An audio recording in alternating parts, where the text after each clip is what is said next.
Hi, welcome to Berwick Mitsubishi. My name's Mitch, and today I'm going to walk around the 2011 Mazda CX-7.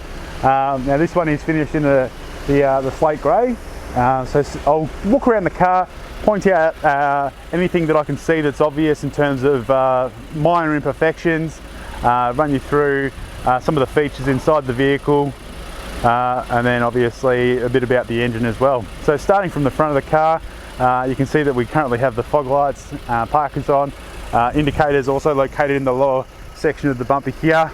Nice black insert on the headlights. Now there is a minor paint chip just on the front here, just below the Mazda badge. That can easily be touched up. On the front of the vehicle, that's the only minor imperfection that I can see.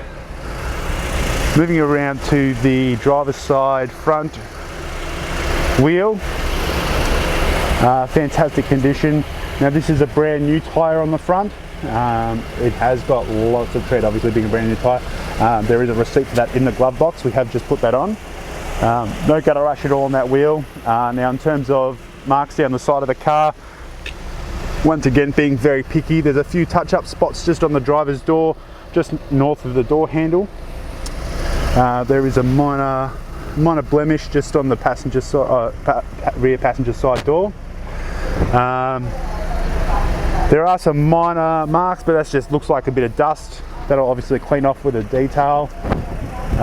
The rear wheel, really good condition as well. No gutter rash at all that I can see. Just a bit dusty again. Rear tread. Now these are older tyres, but they are in fantastic condition. Heaps of tread there as well.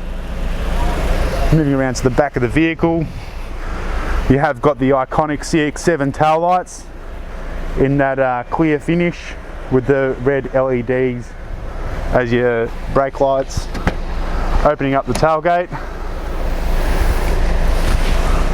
Okay, you've got the original genuine CX-7 floor mats, as well as these levers on both the passenger and driver's side in the tailgate here to fold the seats forward. Quite a large boot section with a temporary size space saver wheel, with obviously your toolkit there as well. Now you've got a high mounted seat belt for the centre seat, as well as cargo blind. I'll shut the boot and move around to the passenger side. Okay, your fuel door is on the passenger side. Handy to know, it is on the safe side. It is open from inside the vehicle. Rear passenger side tyre in good condition as well.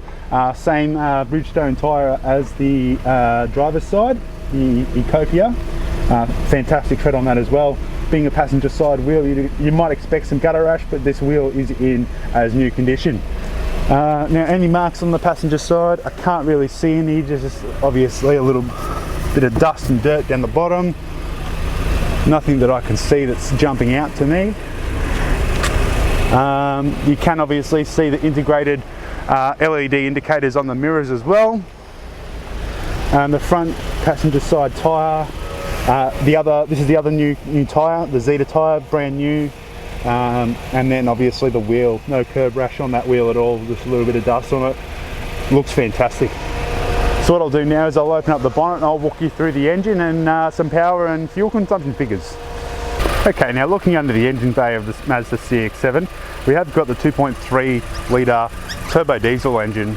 Now this engine produces 175 kilowatts, 350 newton meters of torque. It is mated to a 6-speed automatic that can be driven in sports mode as well. This model is a 4-wheel drive. It does have a fuel consumption rating of 11.5 litres per 100 on the combined cycle. It is fitted with 6 airbags, and it does have a 5-star NCAP safety rating as of 2011, still current to this day. Okay, now sitting in the Mazda CX-7, we're going to start off by working our way from the right hand side from the driver's door card across the center console to the middle here. I'll run you through some of the features and functions in the car, packed full of options and features I should say. So starting on the driver's door, you have got your door lock up on the upper section here, mirrors just below that, window switches, window lock. Now a bit hard for you to see from there, but we do have a traction control switch just there and a little cubby hole as well. Now the steering wheel is tilt and reach adjustable. That's handy. There is a lever underneath the steering column, just slide that back up and that'll lock it into place. On the right hand side of the steering column we do have your indicator and light stalk. On the left hand side we have our wipers. We do have a rear wiper as well that does come on automatically if the front wipers are active and you do select reverse gear. As you can see, there's a high contrast display in front of the driver here, very bright. You can't miss it while driving during the day, and at night it's great colour scheme with the blue rings and around the red numbers. On the steering wheel itself we've got a lot of information. It takes a little while to get used to, but you look at it, you get used to it very quickly. On the right hand side we have our navigation information, which controls the centre screen up above the air conditioning vents and the media centre. Beneath that our cruise control, resume, set, cancel, and our cruise control on or off buttons on the left hand side here. Above them we have our media volume and seeking, as well as our telephone controls. Now moving across, you can see that up in that center screen there, we have got our navigation system up there at the moment. I can cycle through, zoom in and out. As you can see, set destinations, find point of interest, and I'm doing all this from the steering wheel, so that's really handy, really simple to use. We can hit the info button and it will give us some fuel consumption figures. Beneath that we have got a speaker.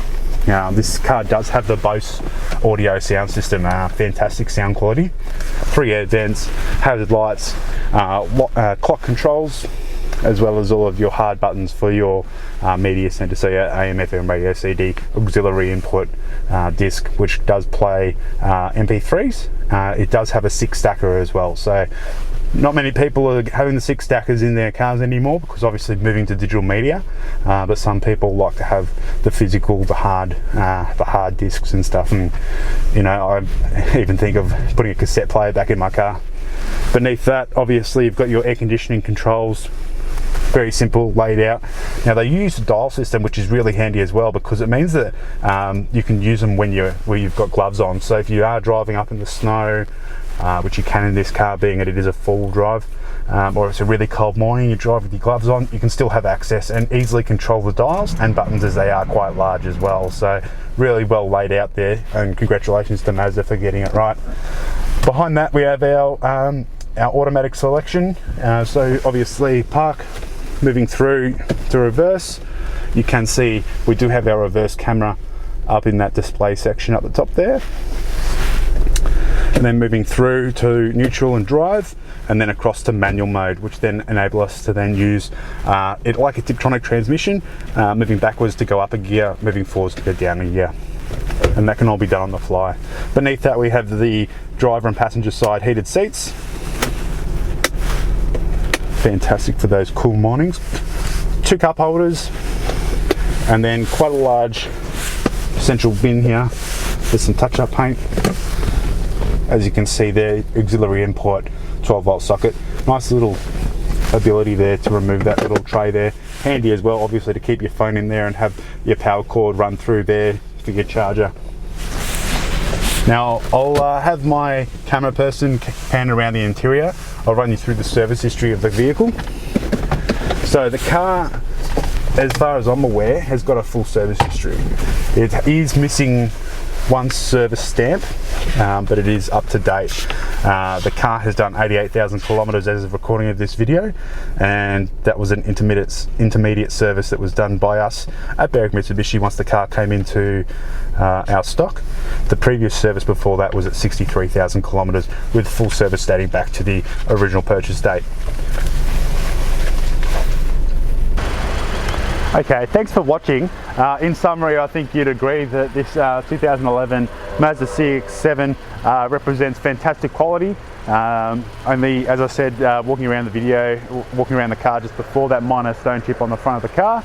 Now in the condition that the car is and the kilometres it's done, it does qualify for our mechanical protection plan that will cover you for 5 years or up to 200,000 kilometres. For more information on that, you can click the link below in the description, and I'll take you to another video explaining how that process works. If you have any further questions, please do call us 9907 0555. My name's Mitch, and thank you for watching this video at Berwick Mitsubishi.